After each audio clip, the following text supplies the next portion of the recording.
కవిత ఉద్యమాన్ని కేటీఆర్ టేకోవర్ చేయబోతున్నారా? అరెస్టుకు ముందు కవిత భుజానికెత్తుకున్న ఉద్యమాన్ని ఇక కేటీఆర్ నడపబోతున్నారా? కవితను రాజకీయంగా సైలెంట్ చేసే అవకాశం ఉందా? బీఆర్ఎస్ అధికారం కోల్పోయాక సర్కారుపై పోరాడేందుకు ఎలాంటి అస్త్రం లేకుండా పోయింది.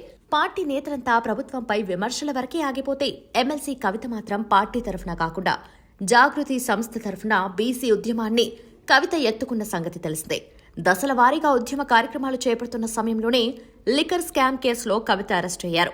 అప్పటికే పూలే విగ్రహాన్ని అసెంబ్లీలో పెట్టాలని ఉమ్మడి జిల్లాల వ్యాప్తంగా రౌండ్ టేబుల్ సమావేశాలు నిర్వహించడం, బీసీ రిజర్వేషన్ల పెంపు అంశాన్ని లేవనెత్తుతూ వచ్చారు.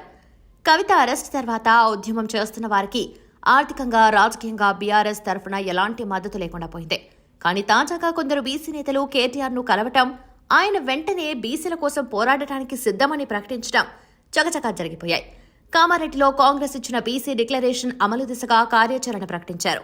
నవంబర్ 10 లోపు బీసీలకిచ్చిన హామీలను నెరవేర్చాలని, లేదంటే తర్వాత సర్కార్పై పెద్ద ఎత్తున ఉద్యమాలు చేపడతామని కేటీఆర్ హెచ్చరించారు.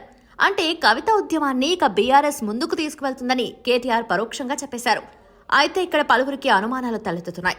కవిత ఉద్యమాన్ని బీఆర్ఎస్ ఎత్తుకోబోతుంది అంటే కొంతకాలం వరకు ఆమె రాజకీయాలకు దూరం ఉండనున్నారా అనే అనుమానాలు వస్తున్నాయి.